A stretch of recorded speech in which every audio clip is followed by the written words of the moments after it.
പൊതുജനങ്ങളുടെ പ്രശ്നങ്ങൾ പരിഹരിക്കുന്നതിനായി മന്ത്രിമാരുടെ നേതൃത്വത്തിൽ നടത്തുന്ന കരുതലും കൈത്താങ്ങും അദാലത്തുകളുടെ ഭാഗമായി കൊണ്ടോട്ടി താലൂക്ക് തല പരാതി പരിഹാര അദാലത്തിൽ 223 പരാതികൾക്ക് പരിഹാരം.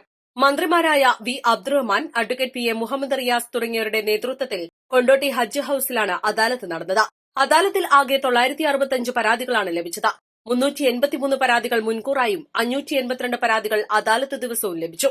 144 പരാതിക്കാരെ മന്ത്രി നേരിൽ കണ്ടു. അദാലത്തിൽ 28 മുൻഗണനാ റേഷൻ കാർഡുകൾ വിതരണം ചെയ്തു. ഭൂമി സംബന്ധമായ 2 അപേക്ഷകളാണ് തീർപ്പാക്കിയത്.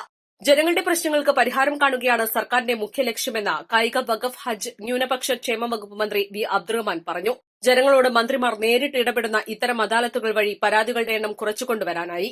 വർഷങ്ങളായുള്ള പല പരാതികളും അദാലത്തുകളിലൂടെ പരിഹരിക്കാനായി. പരാതികളിൽ ഉദ്യോഗസ്ഥർ കാര്യക്ഷമമായി ഇടപെടുന്നു എന്നുള്ളത് ശ്ലാഘനീയമാണ്.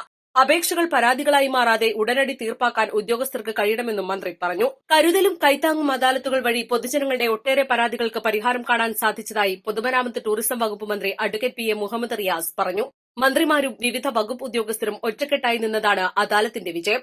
അദാലത്തിൽ പരിഗണിക്കേണ്ട വിഷയങ്ങൾ നേരത്തെ നൽകിയതും ഓൺലൈൻ വഴി പരാതി സ്വീകരിച്ചതും മൂലം പെട്ടെന്ന് തന്നെ പരാതികളിൽ തീർപ്പുണ്ടാക്കാൻ സഹായിച്ചു. അദാലത്തിൽ ലഭിക്കുന്ന തുടർ നടപടികൾ വേണ്ട പരാതികളിൽ 2 ആഴ്ചയ്ക്കകം പരിഹാരം കാണുമെന്നും മന്ത്രി പറഞ്ഞു.